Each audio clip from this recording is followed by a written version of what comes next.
Hello, everybody, and welcome to the Aluminum Screen, episode 36. As always, I am Emmett, joined by my lovely co-host, Brandon, and we have a lot of fun stuff to talk about this week. Lighter week for news, but there's still some fun stuff. We've got the Black Phone 2, of course, and a general recap of what we've watched in the last week, or what we haven't watched in the last week. Let's start with Brandon, who watched way more than I did. How was your week? What did you watch? What did you do? Good week?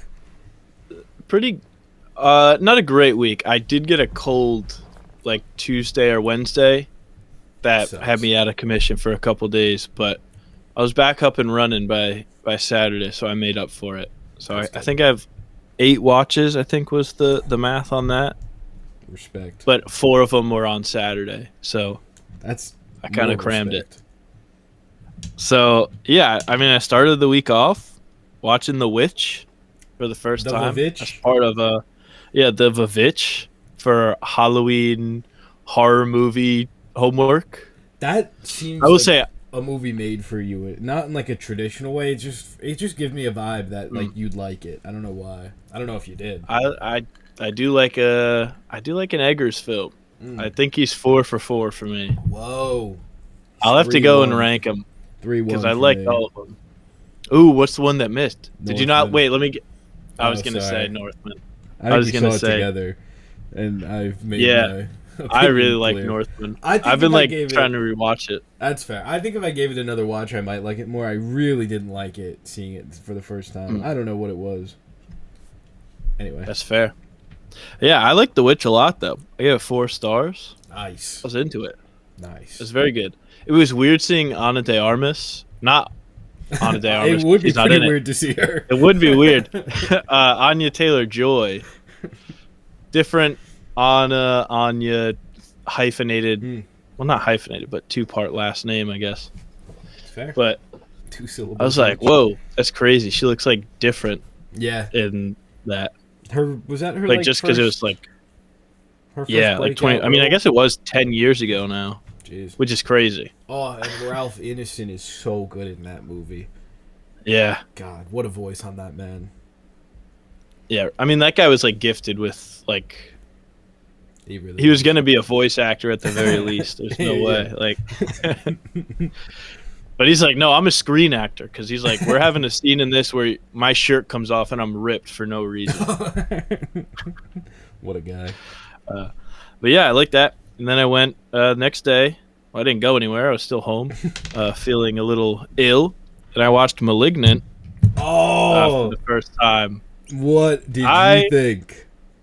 Okay, I don't know how. I feel like I won't know how I feel about it until I watch this a second time. That's fair.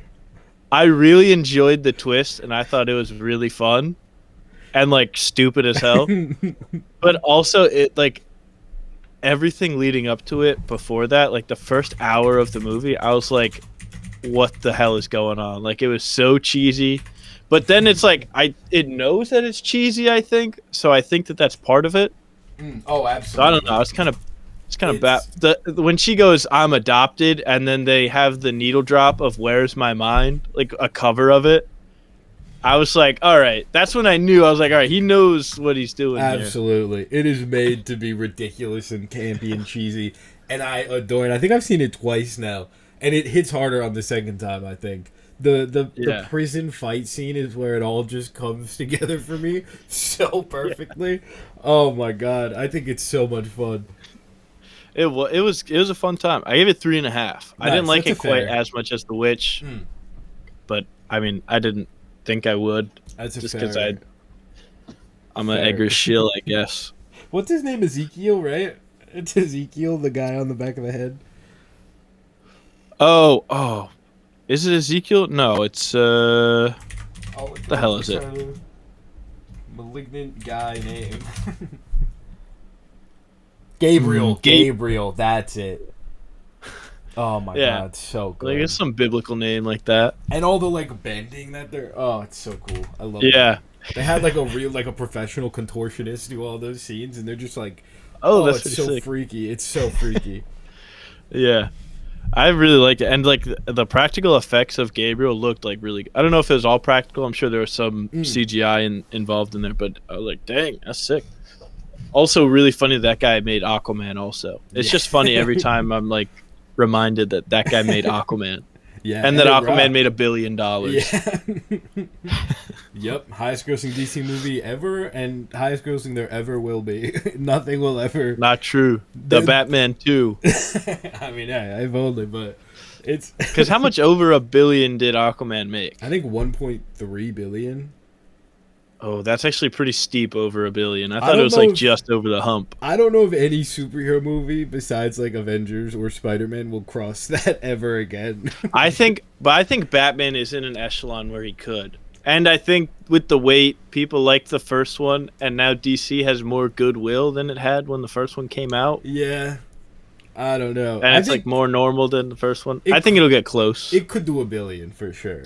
Because it already did like 3/4 of $1 billion the first yeah, time. with COVID and everything. Yeah. I don't But know. It'll we'll be see. interesting. Yeah, then I had a 4-movie day on Saturday. Oh, yeah. Started off nice and early. I watched The Black Phone, the original one. Had never seen it.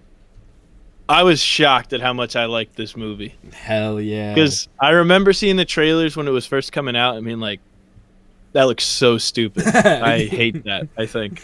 And then the trailers for the second one, I also was like, that looks so dumb. Whoa, really? Like, what's going on? Yeah, I don't know. I just was like, I don't think I get it. And then I watched this one, I was like, oh, hang on, I get it. This is Yeah. good.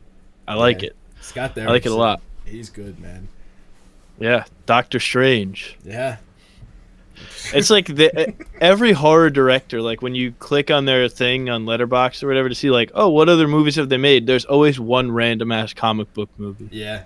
every time. What a beautiful thing. But yeah, I really like The Black Phone, and I was a Mason Thames hater before this because the Oh, only thing you I'd seen him in were. was Incoming, Yeah. What a which was Crazy. horrible. what a crazy way to rate someone. I'm trying to think of like an example of like I don't even know. Just what a terrible introduction and what a terrible movie to base someone's Yeah. career off of. That's like, oh, I think Margot Robbie or Christian Bale suck because I saw Amsterdam and hated Yeah, it. exactly. Thank you. That's one that I was trying to think of. Couldn't do it. Yeah. Great. But yeah, I thought him and Madeline McGraw were like really good in it, especially for how young they were. 'Cause they're like 12 or 13. Definitely. Nuts. I love that movie. And it's And so, Ethan Hawke. like Oh, it God. is it's obviously supernatural, but like it's so scarily like grounded outside of that stuff. Like it feels like the scenes of the grabber just grabbing kids is like such a it's so Yeah, unsettling. it is. I did see a Letterboxd review that made me laugh. They were like, "How did no one in this town like suspect the giant ass black van that said abracadabra driving around?" Like, yeah, literally. it's a good point. Or maybe someone but- did. Shit, maybe. But yeah, I enjoyed it a lot. Nice. And then I went into the theaters to start the in-theater triple header. Hell So yeah. I started off by seeing After the Hunt, the new Luca Guadagnino movie. Andrew Garfield, Julia Roberts, Iowa Debris. Great cast. Great director. That's about it. It's not. It's just like so boring. Like it's like, and it's about cancel culture and stuff, but it like doesn't say anything interesting about it.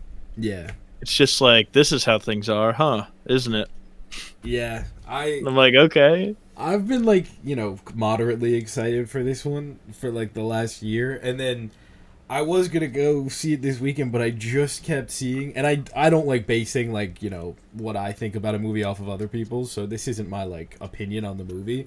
I just kept seeing people say how boring it was and how close they were to leaving the theater, and how much of a nothing burger it was, and I couldn't get myself out there. Maybe this week at some point, but I do want to see it. And this is the movie that Andrew Garfield left Frankenstein for, I think, which sucks. Maybe a mistake. I hope. Well, was he in Frankenstein or was it The Bride? No, he was Frankenstein. Oh, really? Yeah, Jacob Elordi replaced him, and I'm still upset about it. Apparently Jacob Elordi's awesome in Frankenstein, though, Yeah, so nothing- maybe it was Nothing worth against it. Jacob Elordi. Andrew Garfield, Yeah.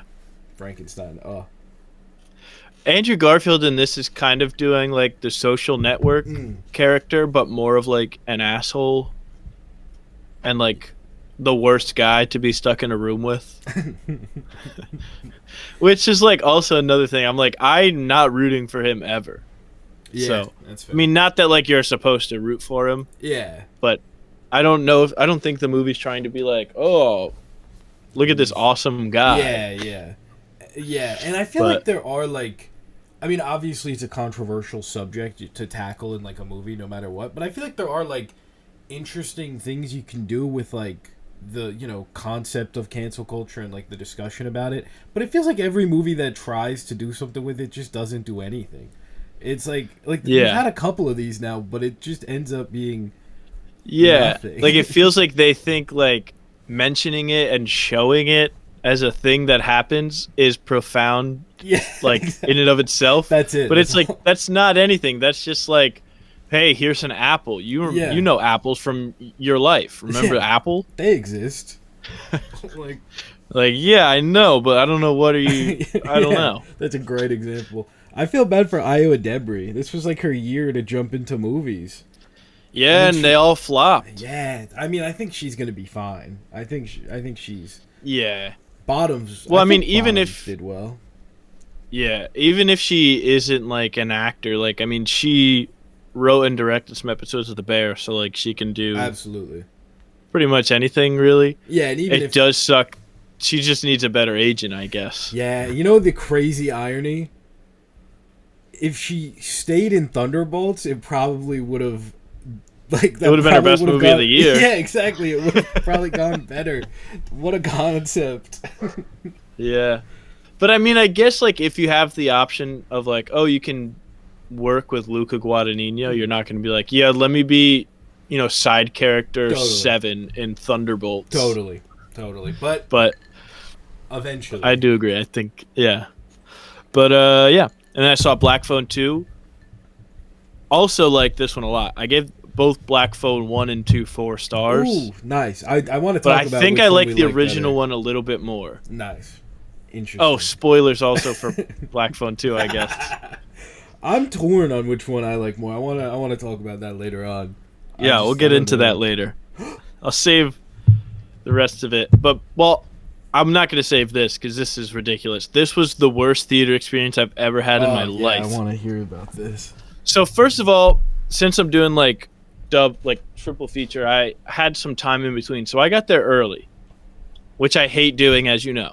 I got there before the trailers start playing. Yeah, I have been showing up later and later though recently. That is nice. You texted me and you were like, I forget what you said at first to start this conversation. Okay, you texted me, you're seated for Black 2 and people, like annoying people already walked in. You texted me that and then I didn't answer for like a half hour and it felt like, I don't know how long it was, but it felt like a while, so I responded and I was like, oh, he's probably not going to answer, the movie surely started by now. And then you kept answering and I was like, oh my god, how early did you get here? Well, I got there like maybe 10 minutes before the trailer started because I just had nothing else to do. I had to wait. That was the next showing of it. Oh, it was a double feature. Yeah, you can't really. Yeah, because I went to see After the Hun at 1:15 and this one wasn't until like 4:15. That's fair. So I got there at like 4. So it was like 15 minutes, I guess, before the trailers. Yeah, but I wasn't even the first one there. There was a girl in there already. I was like, damn. You're wild for this. Yeah, but then that is. 3 middle school age boys walk into the theater, a sight no one wants to see. And they're already loud and obnoxious. Isn't what? It rated? It's rated R, right? Did they? Oh yeah, but that's what I was thinking. I was like, surely these children are in the wrong theater. So they're walking up the steps. They sit like directly behind me. And then their bumbling oaf dumbass dad comes in. Oh my god. But actually, we find out later it's one of their dads and the other two are just friends with the one kid. So it's like a friendship outing, That's how you get I into guess. an R-rated movie. Yeah. And I'm like, all right, whatever. They're sitting behind me. It's going to be annoying, I guess. Whatever. Let's move on. And then I hear the dad go, no. We're in G. Which is not good news because I'm in G. And I had got my ticket at the kiosk just before I walked in. There was nobody in G. It was an empty row, and that's why I sat there. So I was like, all right, whatever. And I was like, well, why are they sitting right behind me? Because I'm here. So clearly they don't have this seat. And then they sit directly next to me. So there's four of them. They're sitting directly next to me. And they're like, oh, no. We have those two over there. So I'm like, all right, cool. So now there's a gap of 2 between me. Nice. I'm like, all right, at least I've got a space. That's fine. No. That space was reserved for the dad's high school age son and his friend. Oh. So now I've got 2 high school aged boys sitting next to me, which I don't know is what's worse, middle school or high school age. That's true. I feel high school's better. Middle school kids are like demons. That's what I thought. That's true. That's what I thought. I was like, maybe these guys will be more mature. Yeah. No, the trailers are playing, and one of them is just playing videos out loud on his phone. What the hell? But I'm not going to be the guy who's like, hey, man, can you stop? I'm trying to watch the trailer for Good Fortune. Yeah. Like, who cares? Fair game for trailers. Anyway, I'm sitting there, I'm waiting. The movie starts. Instantly, I'm like, this is going to be hell. Because, like, one of the first shots is obviously the phone booth in the movie. And obviously the phone, it's a rotary phone. It's got all the numbers on it. And it shows the rotary with the numbers on it. And the kid sitting next to me points at it and goes, 6-7. Oh. Shoot me with a gun in the head. I want to die. Oh. Did all his boys laugh? No, which was worse. I don't know if that's better or worse. Oh, like, my God. cool, man. You just said the dumbest sentence ever, and nobody even thought it was funny. And then we're through the movie. The middle school boys are talking through the whole thing. The dad's in the middle of this, just letting this happen. So I'm like, all right, I'm not going to yell at these children. This guy, that's his job. But clearly he doesn't care, so whatever. I'll be upset, I guess. And they're talking through the whole thing. And then at several points, like, they're saying 6-7 now. The middle school boys are saying 6-7. Where does this come from? Well, that's a different conversation. Oh, well, I found out where it came from because I was like, what the hell is it? Quick 6-7 sidebar. Yeah, quick. It's literally the dumbest thing ever. So it's from a song, I believe, that was used in a lot of like TikTok edits, specifically of the NBA player LaMelo Ball. Because he's like 6'7", I think. Oh, okay. So in the song, it just goes 6-7, and then there was a video of the kid who said 6-7, and I guess it was used in an edit. Oh, and that, like, kids would just say it because they're like, "Oh, it's fun to say," I guess. That's okay. Interesting. I think it's. It's nice that every generation has their silly 2 numbers. You know, we had 21. They got 6-7. Yeah, I saw like a scale, it's all the same, and he's going through each generation's like thing. Yeah, I saw a thing where they're like, it's literally the clip from SpongeBob where he's like 24, and they're just laughing at the number 24. So like true. It doesn't mean anything. That's so true. Yeah, at least 21 was from something. At least it was like referencing a Vine that was kind of funny the first time you saw it, and then never again after that. Exactly. Oh, but yeah, and then like something like they got away from the grabber at one point in the movie. Not really a spoiler; it's a horror movie. That's what happens in them. And then one of the middle school boys just goes, "Bro sold." Oh my God! Out loud. I was like, "All right, cool. We're doing that. This is awesome." And then at several points during this movie, the 2 high school boys next to me, who I was like, these guys should be more mature. They can sit through a movie. They just started beating the shit out of each other, like, in the middle of the movie, like, 3 times. Like, one of them would just turn and just punch the other one, like, super hard. And then the other one would punch them back. And they're, like, just going back and forth. My seat is shaking. I'm sitting directly next to him. You're getting a 4D Like, what are we doing? Yeah. I was like, I'm scared. It was so bad. I was like rooting for the grabber to really do some heinous stuff so that way these kids would get scared and behave. But it didn't happen, unfortunately. Yeah, it was rough.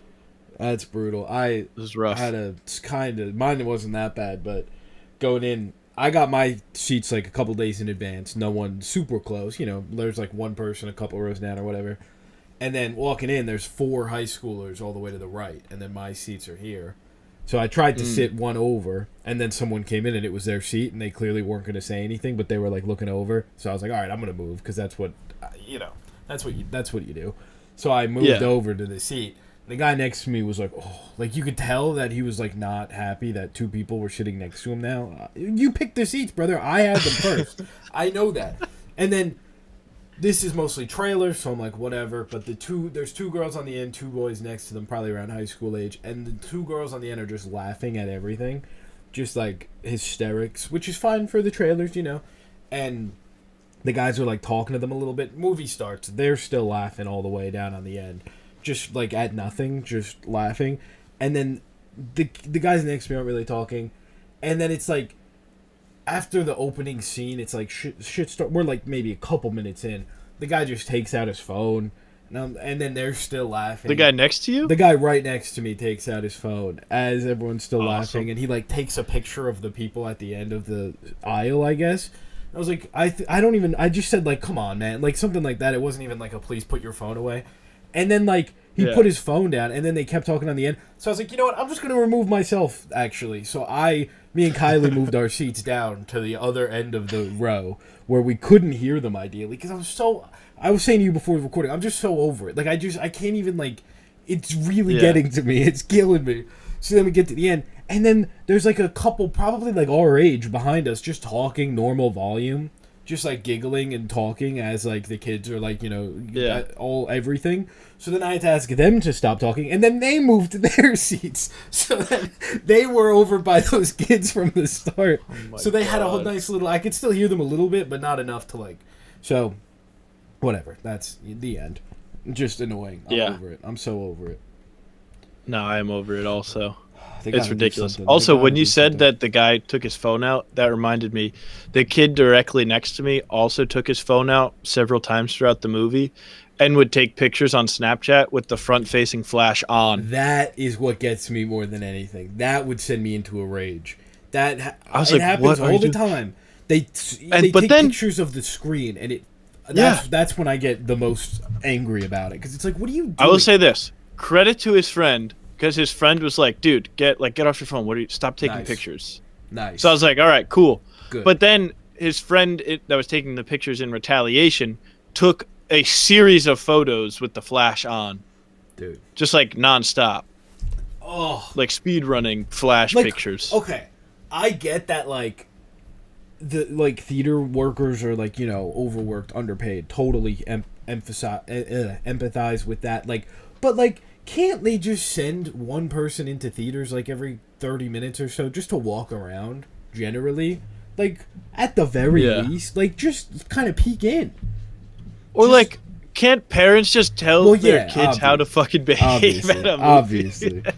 Obviously. But a lot of the time it's the adults too. Just someone should just peek in and kind of see they got cameras, right? Can't they just I don't know, do something, man.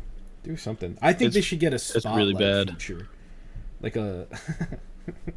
where they have one above each seat, and whenever someone's doing something, they shine the spotlight on them. That won't be distracting at all.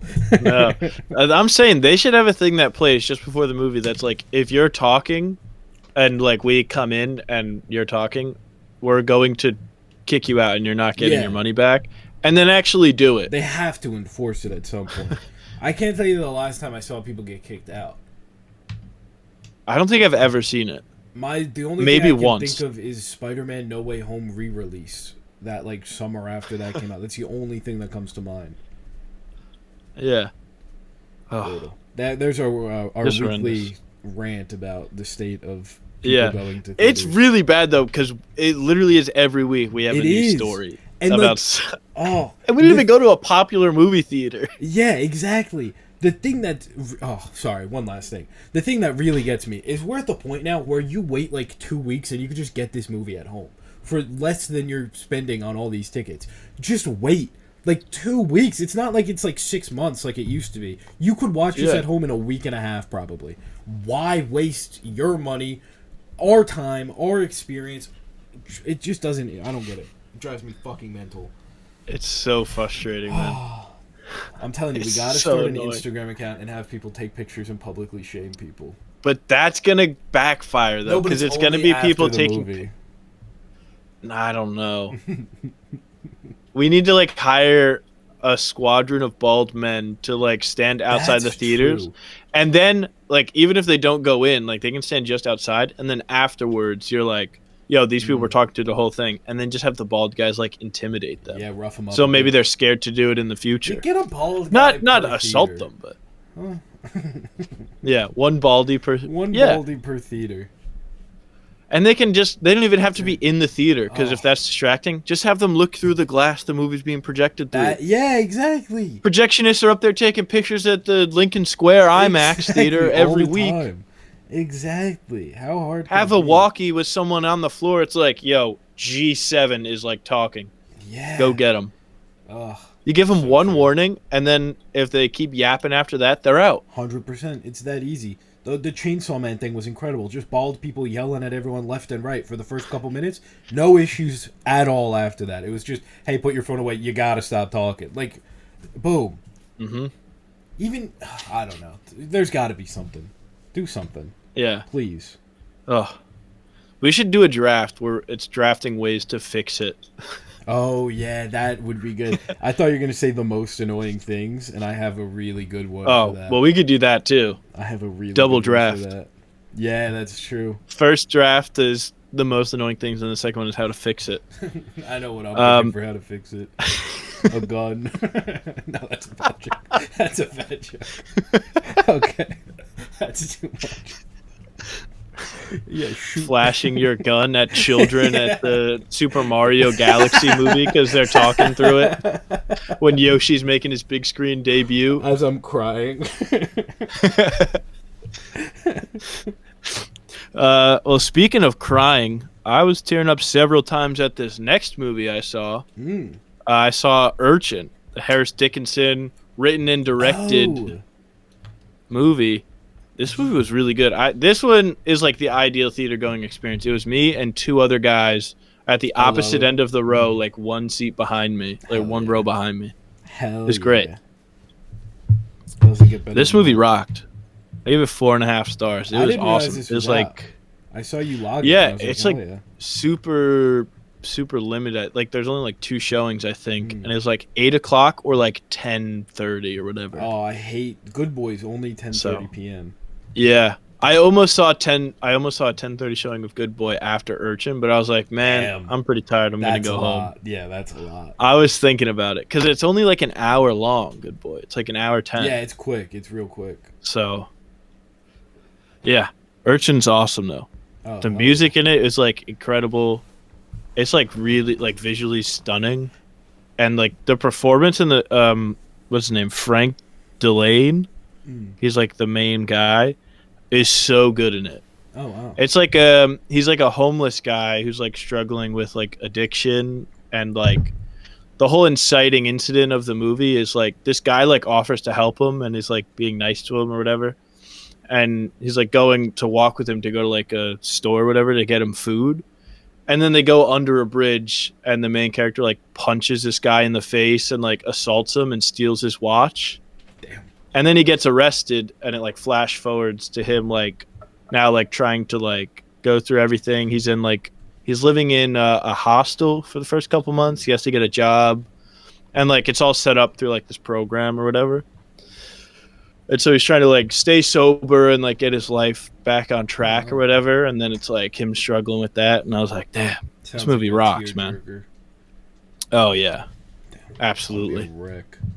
Is Harris Dickinson in it also, or is he just directing? He is in it. He's like a side character. He's only in like 2 scenes, 2 or 3 cool. scenes, but I like him. he's good in it. Yeah. I love Harris Dickinson. I like him even more now after Urchin, but Fair. yeah. I went home. I watched the first 15 minutes of Red Rooms, but I was so tired. Yeah, I was so tired. I was like, you know what? It was like 1 a.m. That's fair. Or it wasn't even 1 a.m. It was like 12, and I was like, man, I've been up since 4 a.m. Yeah, I got to you go to gotta sleep call it. because I had work before the movies. So I think 4. yeah, is the and then max for yesterday, me. yeah, I don't think I've ever done more than 4, and 4's a rare one, especially for me now. yeah. Back in the day. But yeah, but I was like, maybe I can push 5 because Good Boy is only like an hour. That seems like something you can That's fair. just tack on at the end, but no, you can't. And then yesterday had some friends over. We had a Halloween movie watch party. We did this last year, so everybody gets to put a movie, like we write it down on a piece of paper, put it in a hat, and we pick a movie. And this year we did, if you dress up, you get a second movie in the hat. That's a good rule. So, I was Fantastic Mr. Fox. Nice. Which I figured out like 15 minutes before it started because I was like, I don't have a costume. I was going to look this week, but then I got sick. I borrowed one. I got so many costumes. Shit. Yeah, I just went to Spirit Halloween, got Fox ears, and I had like dress pants and a shirt. So I was like, I'll chuck that on. Nice and easy. So last year, none of my movies got picked. This year, the first two picked out were my movies. But we ended up only watching Blade, which was one of my picks. Nice. So I'd never seen it. I was like, it's vampires. Yeah. Blade is like the coolest movie ever. This is my first time seeing it. Instant 5 stars for me. It is so cool. I love that movie, man. Oh, that's awesome. Like, is the story pretty weak? Yeah. Is it like kind of silly? Absolutely, but it rocks so hard, dude. It does. Well, like at the end when he gets like powered up and he just starts fucking like killing people left and right. Literally. Oh, and then he starts throwing the shit at the guy at the end. And he goes, "Some motherfucker's always trying to ice skate uphill." Oh, he's so guy. Cool. He just aura farms for the whole time, and he does. He literally does. It's awesome. Up. Oh yeah. Oh, and when the guy stole his like glasses, and then you think there's gonna be this epic fight because they've been going back and forth the whole movie with like the second bad guy, like the bad guy's right hand man, and then he just kills him in one thing and just grabs the sunglasses out of the air, and then the music kicks in. I was like, holy shit! Wouldn't you love to see one of those get made today? I know. I was like, it's so funny that I guess. After watching it, though, I do get why it's taking so long. I don't get why it's taking so long, but it's like a tough thing to. It's tough to follow that up because almost no matter what, everyone's gonna be like, "Well, the original Blade's better." Definitely, no doubt. So like, you have to have like a fucking kick-ass script that's like, and some like awesome. More importantly, is the action of it. Yeah, you should watch Marvel Zombies. I don't know if I will. Blade's good in that. He's cool. Maybe I gotta watch Blade 2 first. Skip the third one and go straight to Marvel Zombies. But I want to see Ryan Reynolds and I want to see CGI Wesley Snipes' eyes. That's true. It's more fun just reading about what happened on that movie than watching the movie. Yeah. Yeah. Then we closed it out by watching Clue. It was the first time I'd ever seen Clue. I haven't seen that. It's a fun movie. It's kind of like a mix between Knives Out because it's a whodunit, but also has like some of the comedy of like Airplane or like Naked Gun in a way. Mel Brooks kind like of that kind of like 80s like just stupid that humor. It has like 4 or 5 endings, right? That's fun. I think it has 3 different endings. Okay. Well, it has 3 because it showed us. Like the ending played out, and we were like, "All right, it's over." And then a title card popped up, and it's like, "That's how it could have happened." Oh, that's. Or fun. It could have gone down like this, and it played another ending, which was horrible. And then it was like, "Now here's how it really went down." And then it was like the last ending. That's fun because they just re-released it in theaters, and they had like different. Each showing was one of the different endings. Fun, very fun bit. I'll be pissed if I got one of the endings. I'll tell you that. One of the endings was not good. But Tim Curry is so great in the movie. He's like the butler guy that's leading them around. It's a good movie. Have you ever seen Clue? No, I've never seen Clue. It's a good watch. Get on it. Yeah. I don't like Clue. I don't like the board game Clue very much. Oh, love Clue. I'm a big Clue guy. I've got 2 different sets of Clue. Bob's Burgers? I've got Clue and then Bob's Burgers Clue. Not a fan. And I saw the other day at Barnes & Noble. Oh, yeah, I also bought Sinners on 4K. Oh, hell yeah.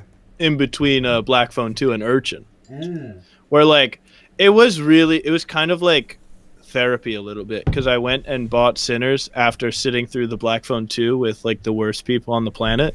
And then like 3 different staff members came up to me when I was buying Sinners, and they're like, "Oh my god, this movie is so good! I love this movie so much." And we were just talking about how awesome Sinners was. Oh hell yeah! Sinners, by the way, getting an IMAX Halloween release for like a week. Officially announced. Yeah, I think October. So I'll 30th, be back in November the 5th. theater seeing it. Hell yeah! Oh, is it being re-released in 70mm? Is that confirmed? Oh, I don't know about that, but if it is, I might have to make a trip. Might be worth the trip, honestly. Yeah.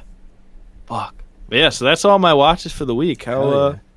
How was your watching going this week? My watching was almost non-existent this week. Fun week, good week. Played a lot of Pokemon Legends, which came out last Wednesday. So that's been taking up a lot of my time. Almost done with it. Have a lot of shinies. It's not good, but it's fun. It's a fun time. It's so ugly, and it runs well, I guess. It's like it shouldn't be allowed to come out like that. Like it just someone's got to do something about Game Freak. But $13 million budget for the biggest entertainment franchise in the world. It's like $13 million. That gets you like whatever. I'm not going to get into all this, but crazy. But the worst part is the game is like really fun. Like the new battle stuff is really fun. Going around catching Pokemon's fun. The idea to have it all take place in the city, not a good idea. Not working. Doesn't work for me. Isn't it all on like one model also? Yeah, it's all one city. It all has like the same walls and windows that are like wallpaper. It's just 2D, like balconies, just tied to the... It's so stupid. And yeah, you really feel like you're just stuck in a city the whole time. It's like... The whole thing with Pokemon is like adventure. And it's just this one, you are just... And it all looks the same. And it takes you like a minute to get from one side to the other. And there's some like side quests and stuff. And my biggest beef, sorry, I'm gonna do this quickly. No. So the whole idea is it's like taking place in a city, and it's like, you know, Legends of Arceus was like this beautiful in the past, and you're going through all these different biomes and whatever. And I think the idea to do like Pokemon Legends in the city, I think there's something to that. But what they do is they introduce wild areas, so it's just like little habitats you go into. All look the same, by the way. All pretty much the same. And I feel like that defeats the whole idea of doing it in the city. Like, when you're going through, sometimes you see, like, a Pidgey fly by and you could catch it, or, like, they have the elemental monkeys on trees, or, like, bugs, and there's some stuff on rooftops. But I feel like you should really commit and do, one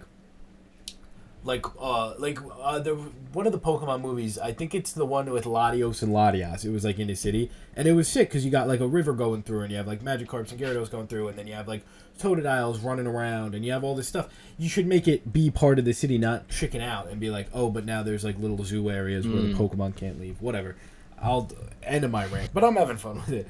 Other than that, sounds like it.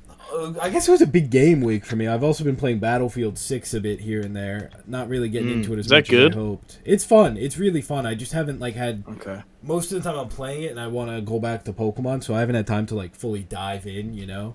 But it's well made, and it's the large scale stuff's really fun. And yeah, I heard that the beta was awesome, but I missed out on it because by the time I went to download it, it was already over. I had that same experience, and I was like, oh, let's give it a go. And yeah, it's pretty fun. It's sniping in it is fun, and that's what I kind of live for in those games. So it's all right. You know what gaming itch I've had recently? Ooh, what? I've been really tempted to go back and play Red Dead Redemption 2. Because I never actually finished the entire story. But I'm also I kind of want to start it again from the beginning and play through. You know what?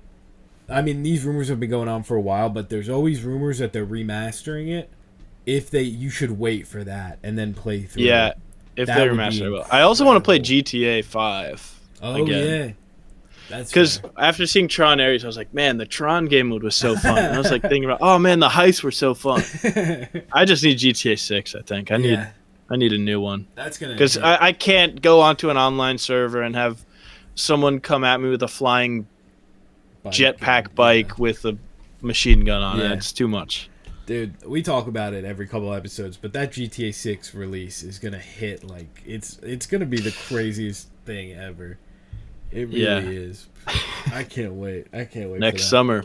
Yeah. Next year's a big year, honestly. Next year's a crazy year. Yeah. I feel like everyone was saying this year was a crazy year, But it feels like next year is way crazier. And then it feels like 2027 is even crazier than next year. I guess. Yeah. I think now we're getting all the stuff that like was born during COVID. You know, like now it's like kind of out of its infancy and everything's like fully open now. Everything kind of back to normal. Yeah, post strikes too when it comes to movies and TV. Like we're finally in the new era. Although strikes might happen again next year, right? Or 2 years. Or whatever, not the point. But I think it was only a 3-year thing, so we'll see. Oh, God. But, please, no. Oh, no. Oh, God. But anyway, next year we got GTA 6, Wolverine. Have you seen the Pokemon Wind and Wave leaks? No. I heard a little bit about that. It's like multi-region. That was a different one. But, that's a thing that might have been canned, I forget. But, like, Pokemon had this crazy leak, and the Gen 10 games are Wind and Wave, and it sounds awesome. They're doing, like, a No Man's Sky thing where you go to different islands that are, like, generated. And I know, it's a little worried. But the like, engine leaked, and it looks beautiful, and, like, they're really... It seems like they're like, what if we tried? Well, that's the thing. Game Freak released another... I remember seeing the trailer for a different game, and then it was, like, Game Freak, and it was, like, this beautiful-looking game. It's an Xbox. And it was, like... Yeah, like, compared to, like, the Pokemon games, it was, like, a total, like, 180. And like it's, like, a Dark Souls thing. Yeah.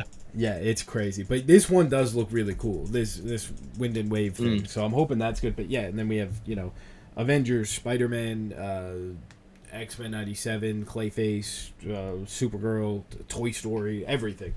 But, anyway, I only watched The Black Phone Part 2, and that's about it. My Hero, new episode of My Hero was incredible. Maybe the best episode of anything ever. I think it's got like a 9.8 on IMDb right now. I cried. I feel like you said that exact sentence last week. Yeah, they're cooking right now. They are cooking. I watched Saturday's episode. I think I've seen it 4 or 5 times now. I just like, it's awesome, man. It's so good. It's so good, and I cry every time. It's like it might be the best thing ever. This final season is just cooking, and. Yeah, I think that's about it for me. Heck yeah. I'm going to watch episode 2 of The Chair Company after we finish recording today. I watched that last night. Was it good? So good. First episode I thought was good. I thought it was like a fun start, but I didn't know if it like how much it was really going to like be a thing, right. If it's just like a silly Tim Robinson thing or if it's like a good show.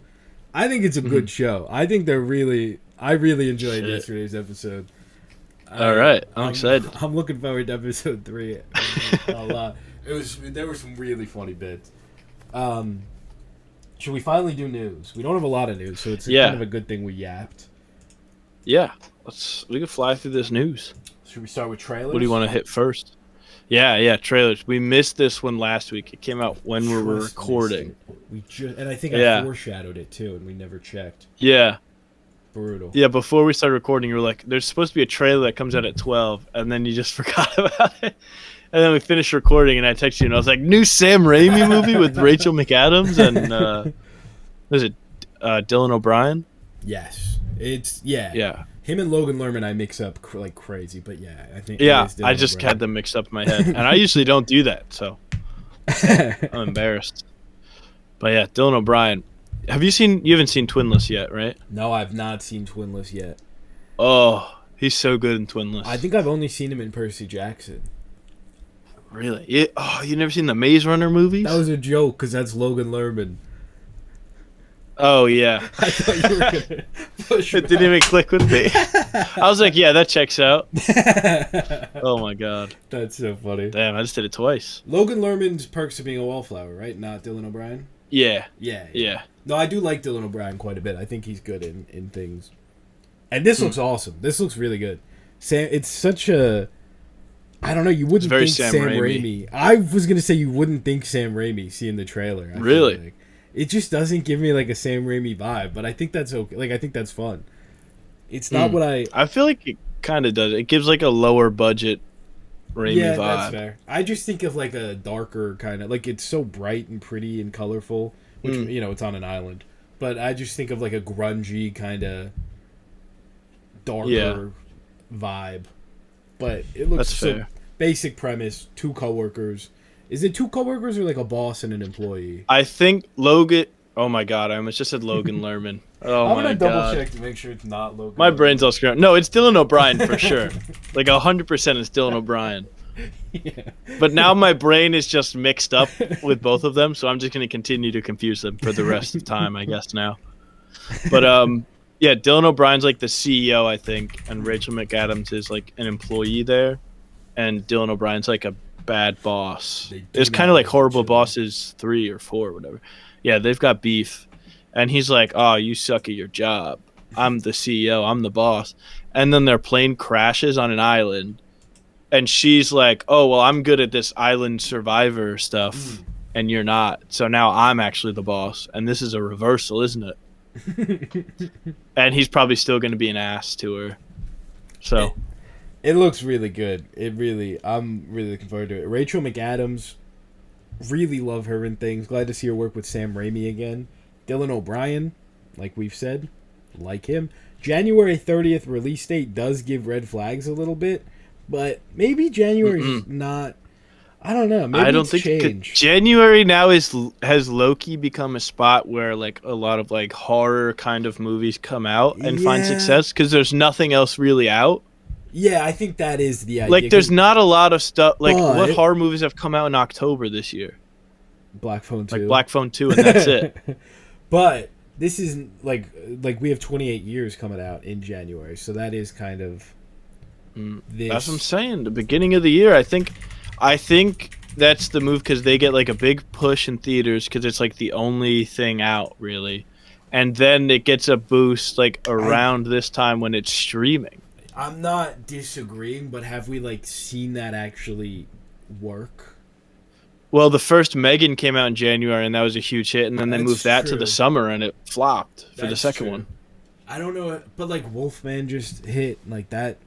Yeah, but that was bad. Everybody hated that. Yeah, but I feel like Mithrigan did not get good reviews. Well, Companion did pretty well this year, and that came out in January or February. That's true. That is. I think that came out in January also. Oh no, people love Mithrigan. Yeah, people like the first Megan. Companion did well. Yeah, I don't know how much money it made, but I know that it was pretty well received and it made decent money, I think. I think it was like a little. I think it got hyped up a little too much at one point, so it was a little under estimates, but it was still like really great. Yeah, it made 36 million worldwide. Oh yeah, it's not crazy, but I mean, like these are all like smaller budget movies. Like I don't think that a Sam Raimi's movies cost that much money to make. It's just two people on an island. Totally, and that was also a $10 million budget for Companion. Yeah, so it made money. Triple its budget. Yeah, I don't know. January could be on the come up, I guess. I don't know. It does just give me red flags. Yeah, no, for sure. I think it could be a red flag, but I'm choosing to be delusional because there's no way that Rachel McAdams, star of Game Night, would ever let me down. That's fair. So, we'll see. I was going to say maybe August is the new January, but Weapons just did like incredible in August, so not that. I feel like honestly maybe like September, end of September, beginning of October might be the new January. Yeah, because that's when they dump Big Bold Beautiful Journey and like. But at least that's when like the reward stuff starts happening a little bit. Like I feel like it. But I feel like that stuff's like starting now. Yeah. Like Frankenstein comes out soon. We've got Begonia coming out soon. Yeah, that's true. December is gonna have Avatar, and like October, November, December is like the awards month. Maybe everything's just they release bad movies year round. They release good movies year round now. I guess it's just who knows. I choose to believe that this will be good. Yeah, totally. I think it looks great. It was just that one bit, but I'm really excited for it. I think it'll be a fun time. Heck yeah. Oh, also speaking of Begonia, I'm gonna be in Boston this week, and there's Begonia screening in 35 millimeter in Boston, so I think we're gonna try and go to that. Is Begonia this weekend? I don't think so. I think it's like limited. Oh, this weekend. An early. Oh, hell yeah. Yeah. Oh, that's so sick. I think Begonia's next week, I believe. Oh, okay. Yeah. Ooh, Regretting You is this week. It's exciting. What is regret? Oh, that's that. Oh man. I love the trailer because it's like in AMC. I think that's such a funny bit. It's a good That it bit. takes I will place- say it doesn't hit the same when you watch it in a Cinemark. Oh, I could imagine. Someone when it I'm came like, on, the enemy. it came on a couple weeks ago, and someone in the theater like loudly said they were like, "Is that this theater?" I was like, they all look the same. Like, what do you? Why would? What are the odds?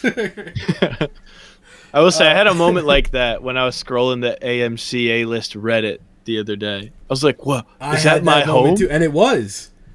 It was, yeah. It was. Like, that was shit. pretty sick. Yeah, I was like, "Wow, look at that." That is fun. Oh yeah, Springsteen is this week, I believe. That's exciting. It is this week. And Shelby Oaks, good week. Hopefully, I see some of them for once. I will. I'm excited. Hopefully, for you can Springsteen. beat Legend Za before. That's true. I think today might be the day. Although Ooh, Shelby alright. Oaks might be tonight, so I don't know. Anyway, back to the news. I look forward to the tweet that's you completing the game. I'll be sure to. Yeah, but once I beat it, I gotta go for the shiny charm. So that's gonna be you have to do 1,000 battles in this one to get the shiny charm. That's part of it. You gotta catch like 100 of You know each what's- type. You want to hear something funny? I just found out about the shiny charm like last year. Yeah. Never knew it was a thing. Because I would just play Pokemon games and beat them and be like, all right, I beat them.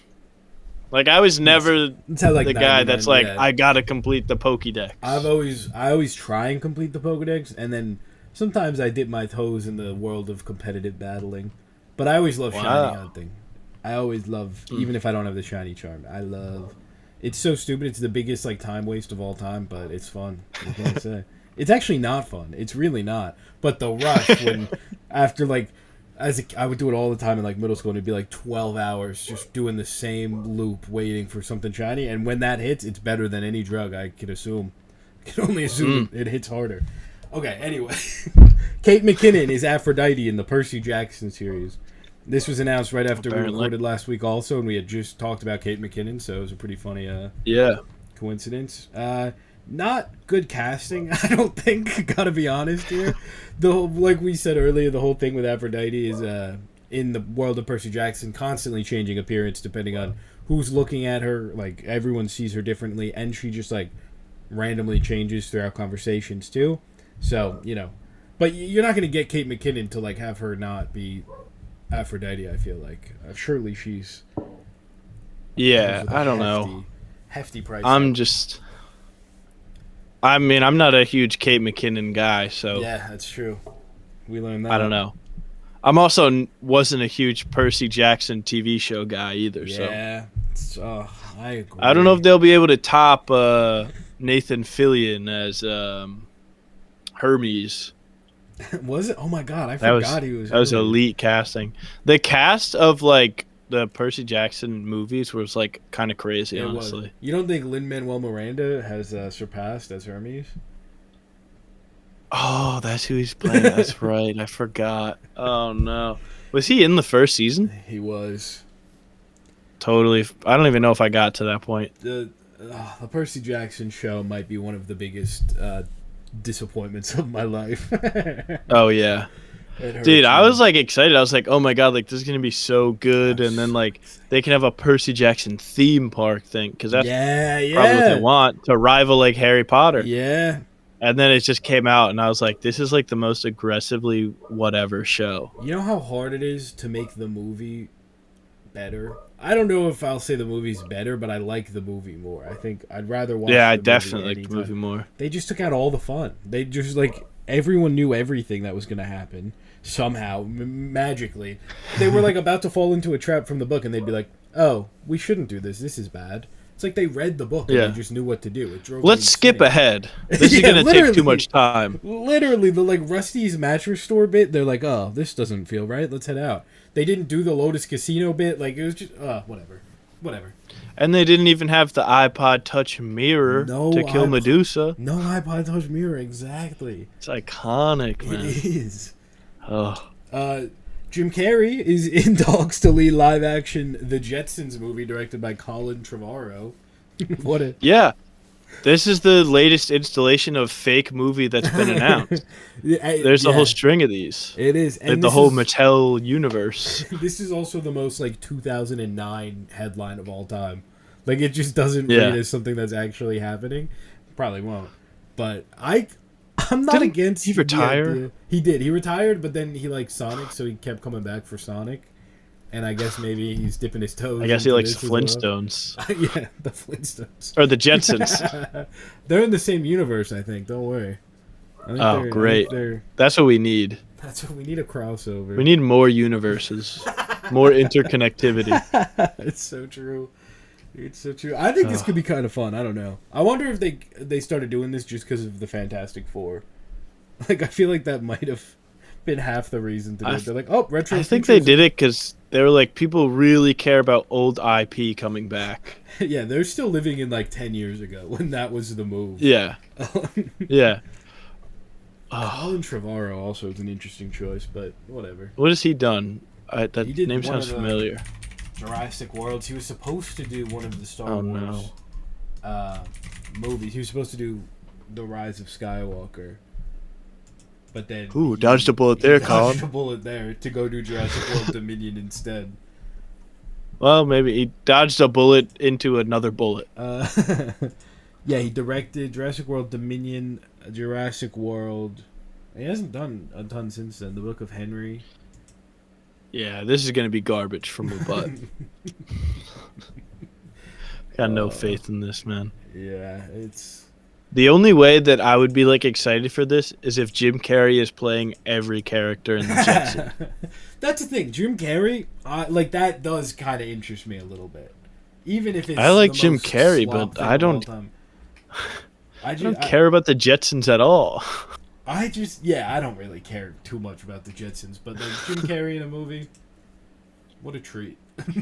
Yeah. I think the main Jetson guy I just heard the other day was like born in like 2022. So no way. He walks amongst us now. Oh my god. Jim Jetson, is that his name? George Jetson, I think. Oh, George Jetson, I think you're right. I believe. Oh, Jim Classic Carrey, GJ. I thought of that. Yeah, George Jetson. George J. Maybe they'll Jetson. change it to Jim so he doesn't get confused. Oh yeah, the Jetsons meet the Flintstones just popped up. Was it a movie or a show? It was a movie. Perfect. I remember watching. They're gonna make a Flintstones movie and then have a crossover movie. Oh, you say that? I'd be so down. They will that. do That it. sounds awesome. Like I can't even. No man. Not. That sounds incredible. Come on! I will be there, dude. That sounds incredible. Live action Jetsons meets the Flintstones. Who do they get to play Fred Jim Flintstone Carrey? then? If Jim Carrey is George John Jetson. Goodman. He played him in the last one, right? Bring him back? Yeah. How old is John Goodman? Is he? I don't know. Well, one takes place in the future, one takes place in the past. He's got to be. Well, yeah, but or is it? I mean, John Goodman's 73. Exactly. He's gonna be like 80 probably by the time that they're making the Flintstones Well, they have movie. to set up, yeah, of course. That sounds awesome. I don't know who. I guess they could just do like, oh, they're crossing over with the old movie. I don't know who else is in that cast. I don't know why, but I've got a feeling that there's somebody that's been canceled in Rosie that cast. O'Donnell. Oh, Rick Moranis is in it. Maybe not. I guess I'm wrong. Is Rosie O'Donnell not the one that got canceled? Is that his Rosie? Kyle MacLachlan is in that? Oh, I've got to watch it. Hang on, I'm down now. They've got me. Who the hell does he play? Cliff Vandercave? Oh, I have the perfect Fred Flintstone. Who? Jon Favreau. Right? He feels too silly. He's got to be silly. He's crossing over with Jim Carrey as George Jetson. That's true. What about Brendan Fraser? He's kind of old now, but that's all right. Paul Walter Hauser? He might be too young, though. Oh, that's the true. age gap. Oh, he could be Fred. No, Michael Cera's got to be Fred. I looked up who should play Fred Flintstone, what and there's a I Reddit did post. Oh my god. I don't know who they're saying. A few of their suggestions. Charlie Day, Seth Rogen, Andy Samberg. Come on. It's just like the Community cast also. Dude, what is... People are fan casting.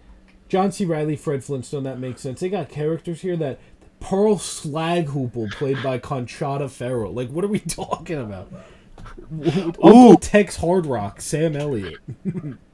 One of the top fan casts for Fred Flintstone is Jim Carrey. Maybe he can do double duty. Play everyone in that universe. You know who they're going to do? You know who they're going to do? Who? They're going to do Jack Black. Yeah. Yeah, that's so true. Because that would print money. I know. He's going to just run around saying, yeah. Car that you use your feet you have for. to use your feet. Oh, someone said John Cena. It's not that bad. Oh, I'd watch anything with John Cena. If I had to pick, I'd pick John C. Reilly. That would be fun. Yeah, John C. Reilly. John C. Reilly and then Paul Walter Hauser as Fred. Michael Cera. I don't know. Michael Cera. Michael Cera as his wife. Michael Cera as Michael Cera's wife. Yeah. Well, speaking of casting, we've got some huge casting news today. That's also, true. They played it up.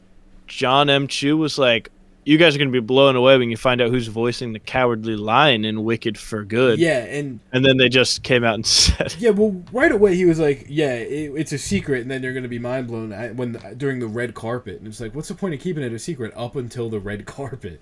Why, at that point, you might as well. He was like, I didn't think of it that way. All right, it's Coleman Domingo. yeah, exactly. I think the rumors started getting out that it was James Corden, and they wanted to put a stop to that. That could have been detrimental to the. Well, there was a petition that had thousands of signatures already. If you put James Corden in it, we won't watch it. Yeah, I think they got scared, so they put out. But yeah, Coleman Domingo's the Lion. Awesome. I'm glad to see him in anything. I love that man. Down. Great voice on that guy. Ooh. You think he could get a Best Supporting Actor nom so he could have his third year in a row? No, not for a voice role. You haven't seen The Cowardly Lion yet. Yeah, I have in The Wizard of Oz. I hope nothing bad happens to him. I guess we know nothing bad happens to him because of Wizard of Oz. To the lion? Yeah, but I don't want to see him be sad. I didn't like seeing him sad in the first Wicked. And he's so cute in the trailer. He's like a big guy. He's so expressive. Yeah. I'm excited. It's all backlit. Yeah, you're such a hater. I'm not a hater. Oh, you are. You're like AI movie Wicked. Focus on the good. No, it is good. Like the songs, I liked Wicked Part 1 a lot. I would have really loved it if it didn't look like absolute dog shit. I agree. It's slop IP based off of Wizard of Oz, which is this groundbreaking Technicolor Marvel. Actually. What? It's based off a book. Yeah, based off a book that's slop IP based off the movie, man. And then, it's the whole, color thing is so important to the Wizard of Oz. That's, the most iconic scene from the movie is when she opens the door. And it's, this wonderful, magical world of color. And they're all the set design is awesome. It's going to look great as hell, except for when it's filmed and put on the screen. Then it'll look like absolute dog shit because we're not going to light this. We're going to blind the audience and we're going to dull it down. I don't disagree. I think I gave Wicked 4 or 4.5 stars. I liked the movie. I know, and then anytime it comes up, you go right into hater mode. Yeah, because it's that's why does it look like that? Make it easier for me to be oh, this rocks. Anyway. Because the only thing I have for the second movie right now is the trailer, and the trailer looks horrible because it's all gray. Why is the Wizard of Oz spin-off gray? Why is it dull? I don't disagree. Anyway, what do we got? Trisha Paytas was cast in Euphoria Season 3. Yeah, and she's also going to be in Beetlejuice on Broadway. She's on a crazy run right now. What is going on?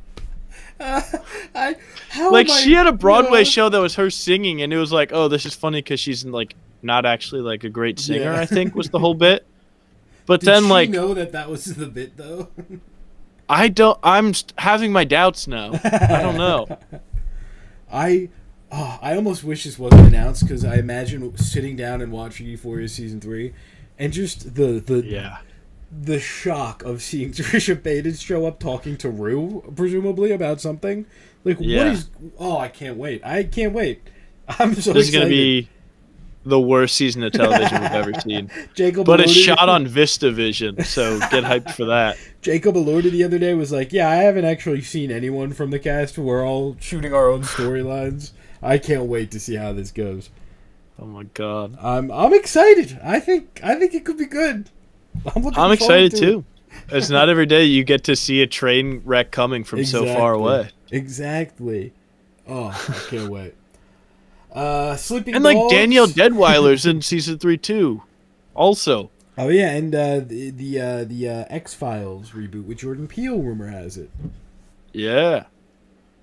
Or is this Jordan Peele? I thought that was Ryan Coogler. Ryan Coogler. Jordan Peele was Twilight Zone. I always get those mixed up. Different old TV show. Different old TV shows, exactly. But yeah. Shout out to Danielle Deadweiler. Crazy that her getting announced in the show was in the same release as Trisha Paytas. That's crazy. They're on the same level. It's so funny. Someone else was cast too, I think, but I forget who.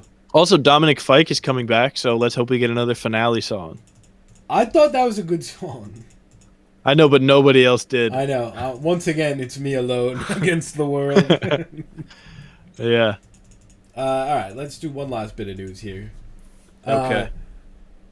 It's not even a bit of news. We just got our first real look at Sadie Sink and Liza Colon-Zayas on the set of Spider-Man Brand New Day. A lot of speculation about who they're playing. I'm pretty confident. So the picture shows pretty much not like it's Sadie Sink in a jacket, like covering whatever she's got on to hide. So we know she's wearing a jacket. We know she's wearing a jacket, and she has red hair. So she still has red hair. So probably not like Gwen, or unless they're making Gwen a redhead, which they totally could. But or third option here. Before you butt. Yeah. Third option here. This is an intentional leak to trick everyone, like they did with the Batman, where they had Zoe Kravitz at the funeral. Was that an intentional leak, or was that just reshot? No, I think it was an intentional leak. Interesting. I always see people say intentional leak, but I've always just assumed that they just like changed the scene. Oh, I assume that because they also had scenes where Barry Keoghan was like in a full cop outfit, like out and about. Oh, did like they? Not in Joker makeup. Yeah, to like keep people from knowing he was going to be the Joker. It was or unnamed Arkham Prison. Oh, of course. Yeah, I remember it was like Barry Keoghan is playing a GCPD member. I don't remember seeing the pictures, so I got to find that. That's sick. I think there was a picture of it. I'm pretty sure. But now you can butt. Sorry. Oh, yeah. But so rumor came out like a week or two ago that the Punisher might have a new female sidekick in Brand New Day. Pretty sure that's Sadie Sink. I think she's playing Sydney Cole, who's like a, essentially a Punisher sidekick, has red hair, wears a trench coat. I think she's wearing the trench coat because she's got the skull on. That's my theory.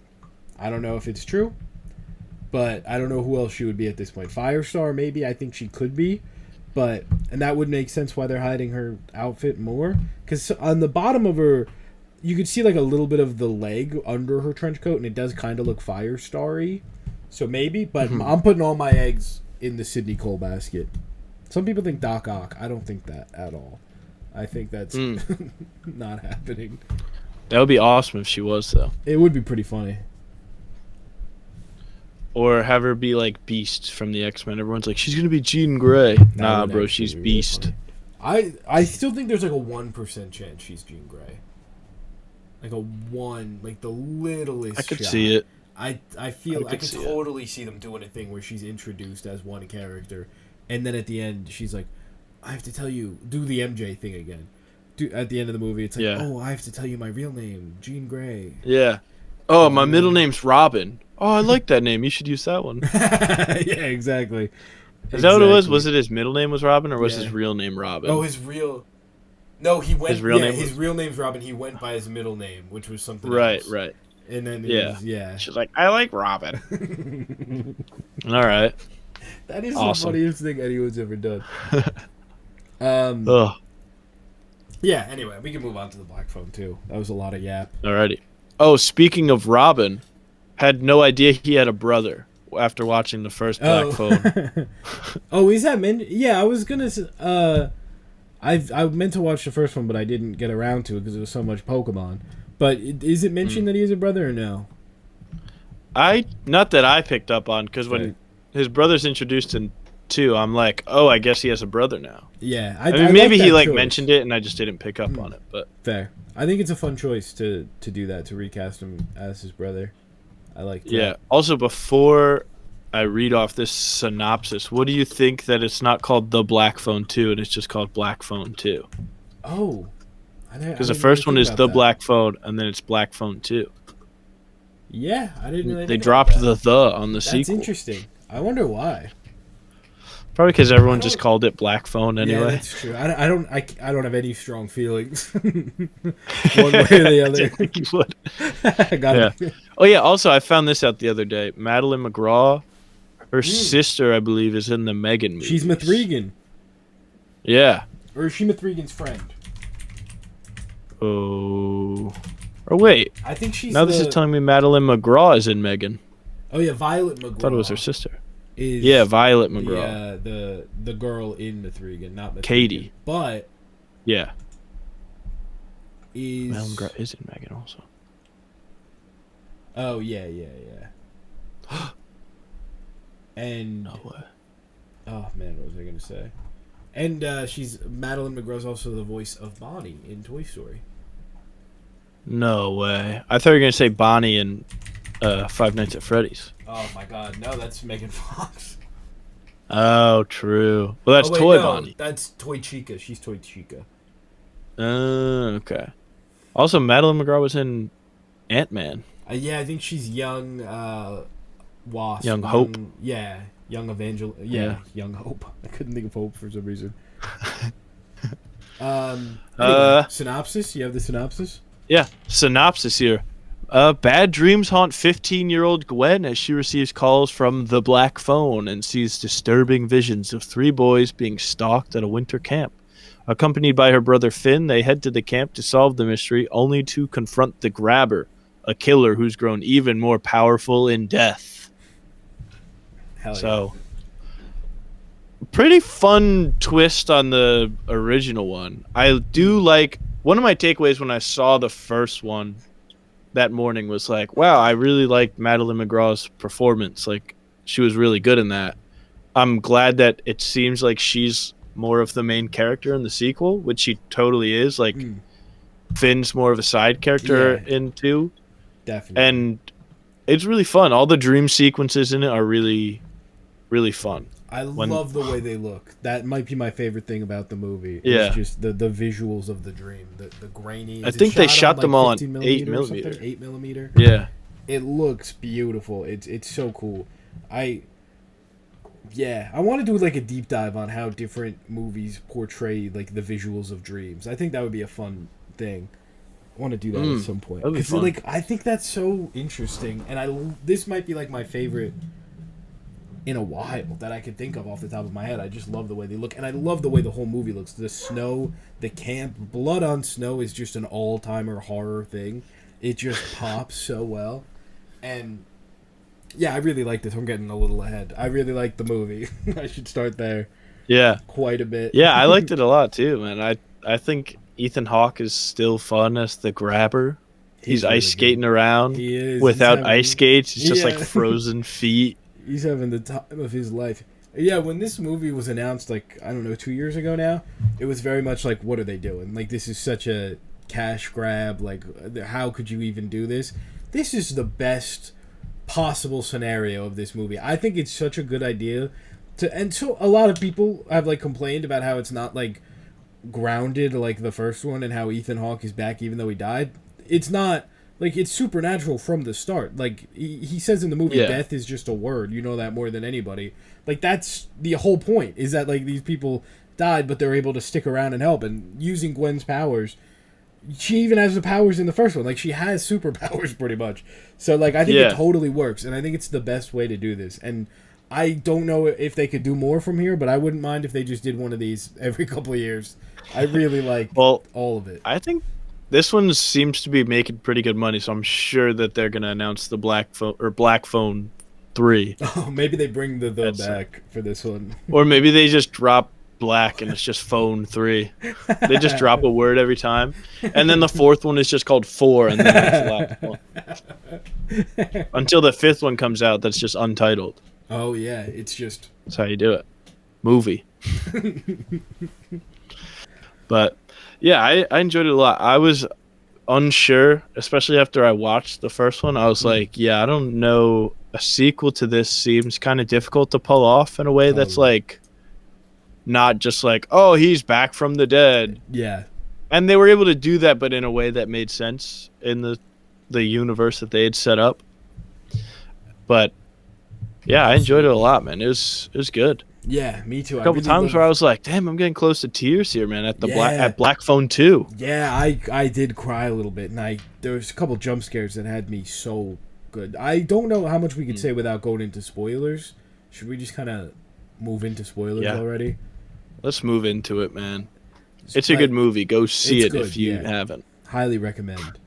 Yeah, the scene that got me, and I'm sure is one that you were referring to, is well, actually, there's a couple, but it's Finn, Gwen, and their dad talking, and it's like the first time you really see Finn open up about what happened and how he still like feels the trauma from it, because of course you would, and how he like is stuck in that moment and all this stuff. And Mason Thames is so good in this scene. Like, it was really...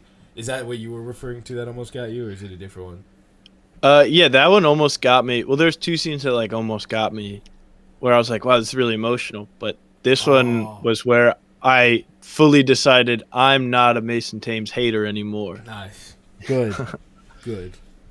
He's won me back to Mason Thames neutral. Hell yeah.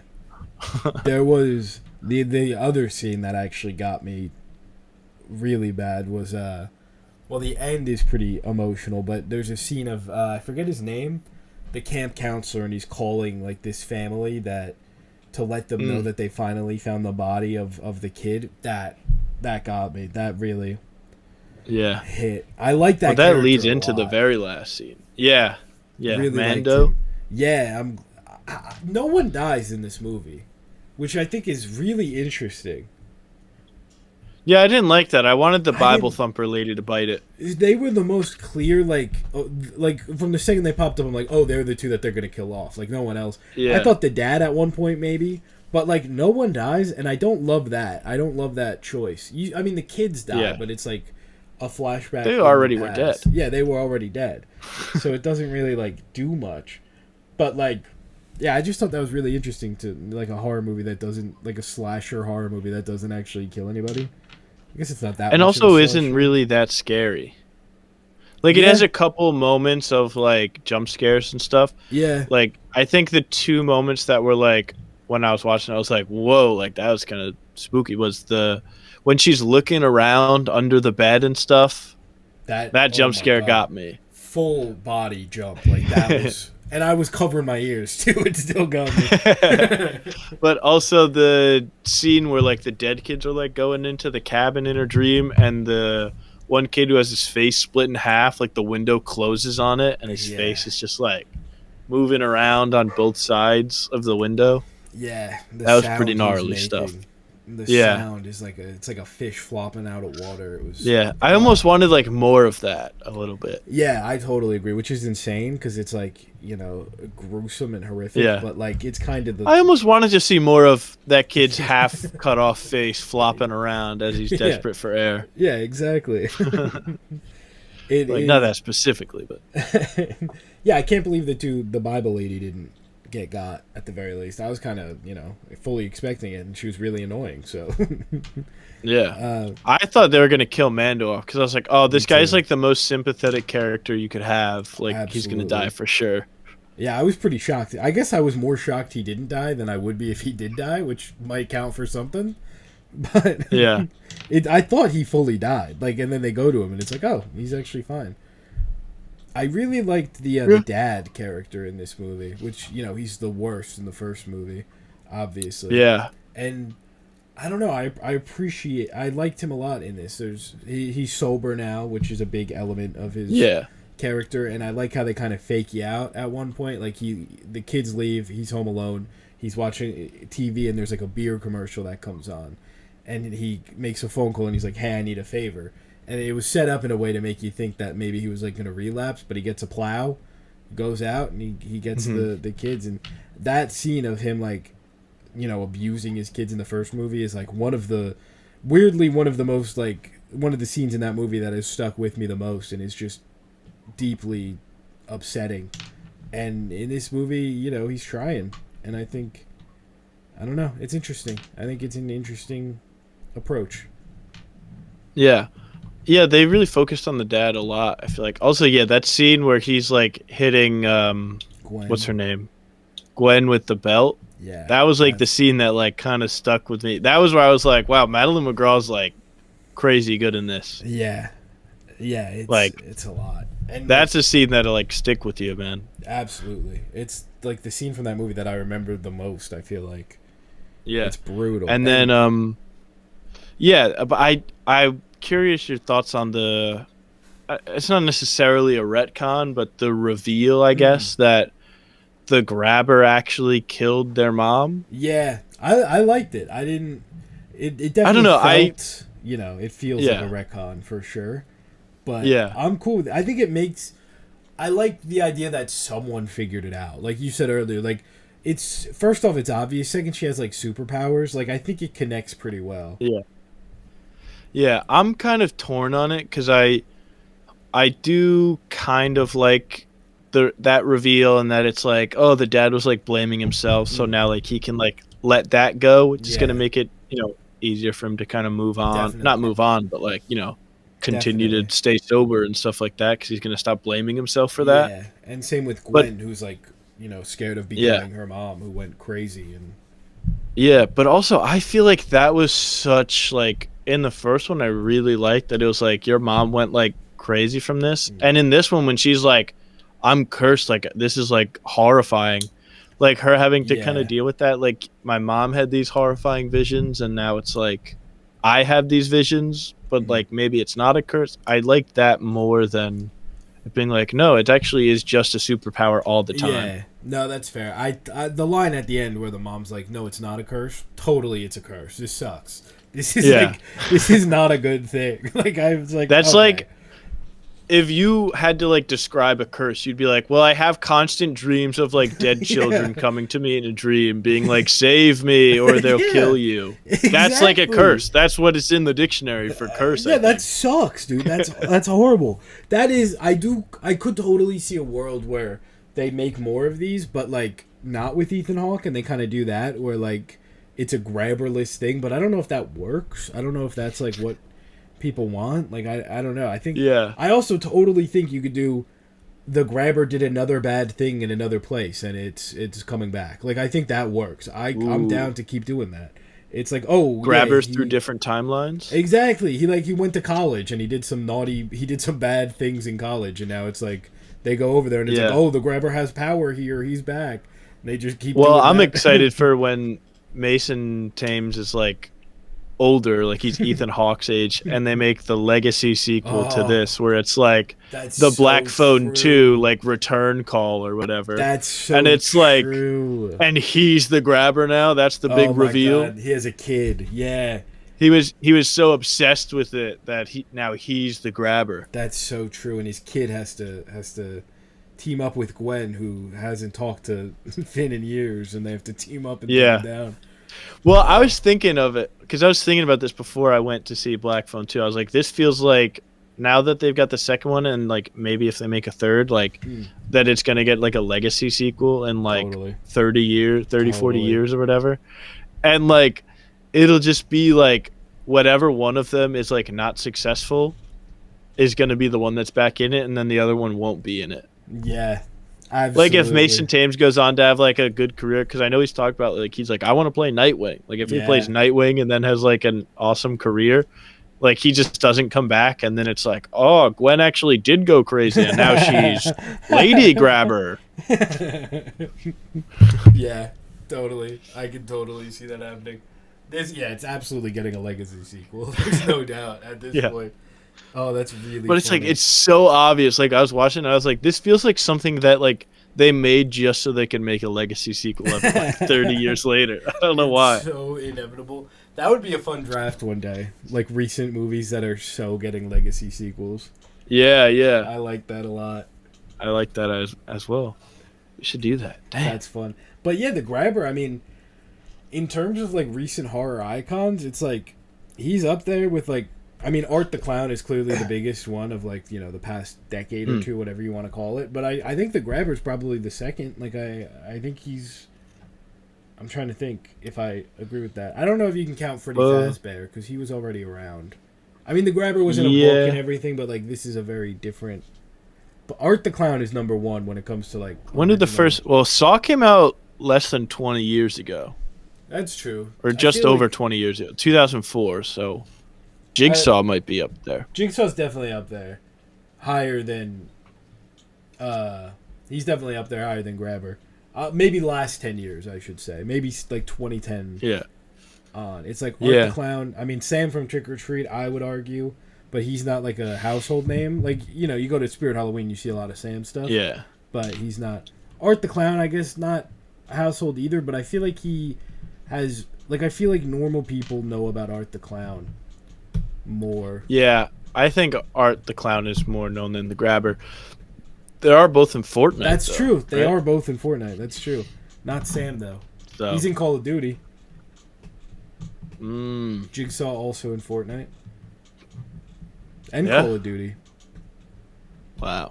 I hate that Call of Duty became Fortnite. Off topic. Well, they stopped it. It's just crazy. Did you see they stopped it? They were like, we're not doing any more collabs for the next one. We canceled the ones we were doing. And they dialed back skill-based matchmaking for the first time ever because they were scared of Battlefield, which is huge. And I wasn't going to get Call of Duty, but now I might have to.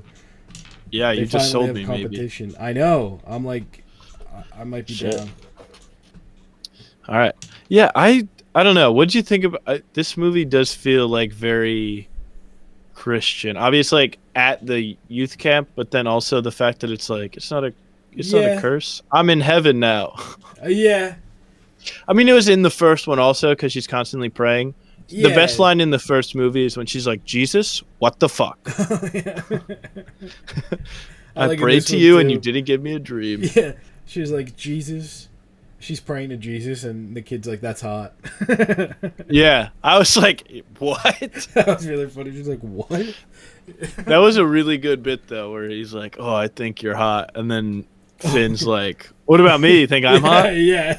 And then like the reveal that like he didn't go into the girls' tent and they're just in the boys' cabin. Yeah. That is really funny. Have you been listening the whole time? He's like, I don't have a choice. Yeah, it definitely is like, you know, it has the religion plays like a large element, but I don't know if I'd call it like a Christian kind of like movie.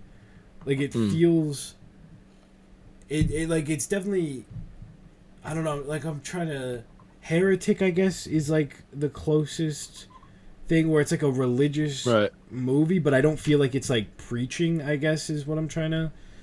Yeah. Like it never feels like it's like overwhelming or like, oh, you should believe this. It's just like, oh, they're at like a religious camp and like, you know, some of the people here believe it and the main characters might too, but they're not like as into it, I guess. Right. And I really liked the phone call at the end. I thought that was really. Yeah, that was another one where I was like, damn. Oh, that got me. And she says, what does she say? She was like, Robin, tell Finn. Oh, I forget. It was like, tell Finn Robin says hi. Yeah. Oh, my God. That killed me, man. That killed me. Poor Finn can't get a phone call from his mom, just Ethan Hawke. Yeah.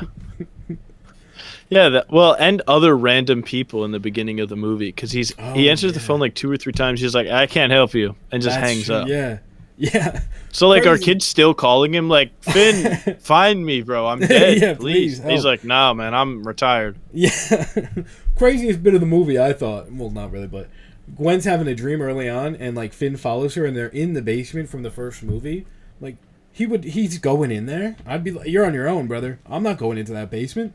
You kidding me? Yeah. She sleepwalks into the basement. He doesn't stop her before she gets there. and they're just Yeah. hanging out. Yeah, in and there. then he's like, I followed you all the way here. Yeah. All right, wake her up before she goes in the house, man. Yeah, What? exactly. If I'm him, no way am I going in that basement. Yeah. Uh, I did like the bit that it was like, it looks like kids like hang out now in the grabber's basement because it's all Yeah. graffitied in there.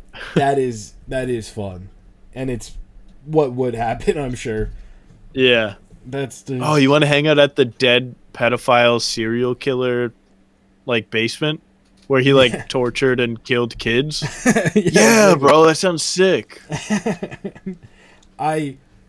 I'm not really like a real complaint. I think they dialed up the Gwen like cursing a little much at some point. I was like, okay, I get it. No. Like it was cute in Absolutely. the first movie because it's like a 6-year-old, but in this one, it's like I'm like, all right, I get it, I get it. It's the bit, but like, you know, Yeah.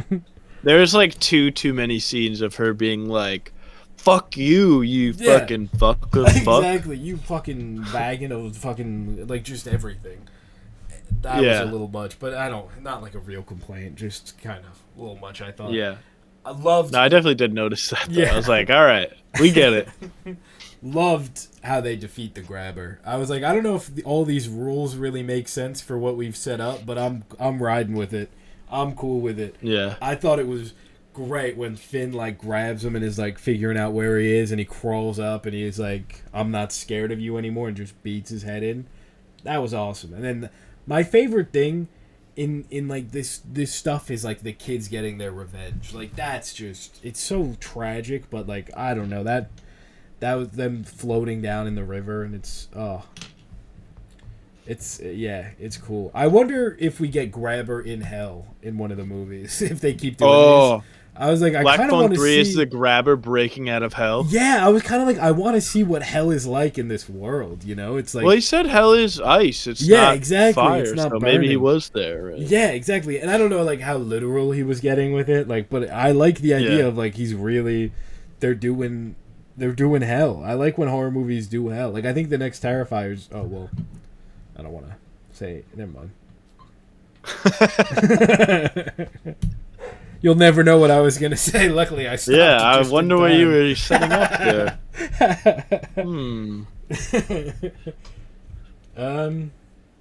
Yeah, I don't know. I really enjoyed it. It's a good horror too. movie. It's a lot of fun. Yeah, And like it feels like kind of silly. Like I feel like these movies shouldn't work as well as they do, but they do. I totally agree. It's silly, but like it works. Yeah. It really. Also, it's so like just random in the first one. It's like, why does he like drop balloons off every time he takes a kid? Yeah. And then he's like, I've got to stay hidden so my brother doesn't find out. Stop leaving balloons everywhere, man. Like you're leaving clues, and then you're like, my brother's on to me. Oh yeah. Also, don't let your kidnapping. brother stay at your place, man. That would make it really What? easy. That would make it really Yeah. easy for him to have to avoid that. The kidnapping Ugh. scenes just like, they like even in this movie, the flashback where it's like the kid and the dog riding the bike, and then it just makes me sick. Yeah. It's like, and it's like a gory ass horror movie where like there's like really gruesome stuff, but like those scenes are just so real that they just like, I can't. They're the The scariest scenes where things you here. almost don't see anything is way scarier. Totally. Especially in the first one. Because like in the first one, the beginning, which I've got to say this, the beginning of that movie, I was like, Mason, what are we doing here? His pitching form was horrendous. Absolutely ridiculous. Brutal. And then the kid's like, your arm is mint. And I'm like, no, it was not. You're lying. And then he took him yard, hit a dinger off him. He was a home run, baby. He's like, you almost had me. Not really. He was throwing frickin' softballs to you, man. And then, like, that kid...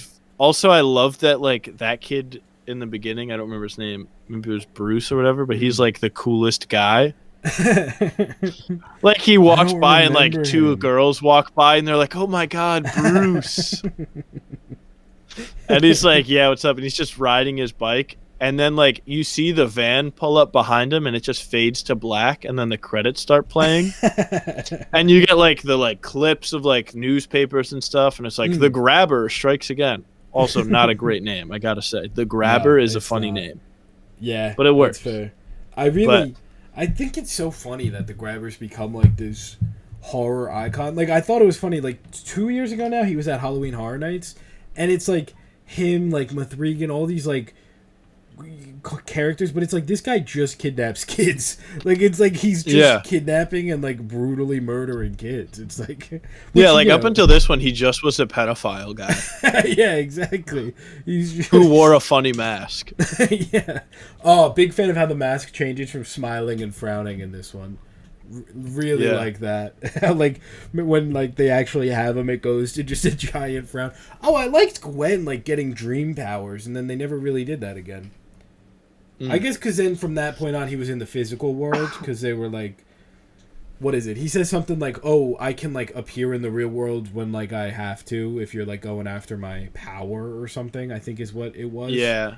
Which, he's like, for plot reasons, I can attack people now. Yeah, exactly. To make this work, I can actually be in the real world just fine. So I guess, but like I really liked the dream bit. I liked that stuff. So Freddy Krueger, I mean, so Nightmare on Elm Street. We haven't mentioned that because it almost doesn't feel like something you have to mention. And I think I love that direction. Yeah. And, yeah. It's a lot of fun. It is. I really like it. I might be a 4K purchase for me when it comes out on disc. Might have to do it. Interesting. I recently made a list of like the movies that came out this year that I'm like I want to get on physical. Oh, nice. So I've got to keep up with that. I got to take Sinners off it though now. That was on the list. Nice. I gotta do Fantastic Four. That's next on my list, I think. Yeah, I don't really have too much to say about Black Phone 2. Like, it's a good time. It's a good time at the movies. Yeah, I agree. I think we kind of hit everything we could. Yeah. I recommend it. Go see it. And this was a crazy sesh for a episode where I had one watch and we had very little news. So somehow we make it work. Yeah. Somehow we always find a way to get that 2-hour mark. We always find a way. It's so true.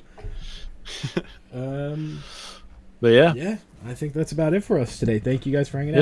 Yeah. Ooh, before we wrap up, do you want to give me 2 more horror movies? Actually, I don't know if I'll be able to get to them, but if you want to assign them so I've got them if I get time. Okay. Just replace the 2 that I watched, so I've got 4 kind of always perpetually there to pick from. Because now I watched The Witch and Malignant. We're getting close to Halloween. I was saving it, but I think I'll throw Trick or Treat in there. My favorite Halloween movie. All right. And there's a couple here that I think are fun. You know, I'm gonna go like quintessential. I'm gonna go Blair Witch Project. Oh, I have seen Blair Witch Project. Oh, you have? Oh, okay. Yeah. I forgot about that. I remember not liking it at the time, but the more I think about it, or not liking it, I think I gave it like 3 stars. Like it was fine. Yeah. But I think just because it had been hyped up, I feel like if I rewatched it, I would be like, oh, this rocks. Totally fair. I kind of want to hit you with like a Terrifier 2. I would love to hear 2. Start me at the second one. I know the first one's so bad. It's so bad. The first one's one of the worst. If you want to give me 2, I'd probably watch 1 on my own before I watch 2. Well, then I'll give you. Have you seen Perfect Blue? No, I haven't. I've not. I'll go Perfect Blue. I was alrighty torn between that or Annihilation, but I think Perfect Blue is fun for Halloween time. All right. Heck yeah. That was one of our options for our Halloween movie night that we did yesterday. Yeah. It was just in theaters, and I didn't go, and I'm bummed. Great movie. Though. Yeah. Great. Have you seen Black Swan? Yeah. It like rips off this movie, right? Yeah. Well, that's like Satoshi Kon had like 2 movies that got ripped off, right? Because in like Paprika, Paprika's like kind of like just Inception. I still have to see Paprika, but I have heard that. Yeah, I've seen Paprika was good.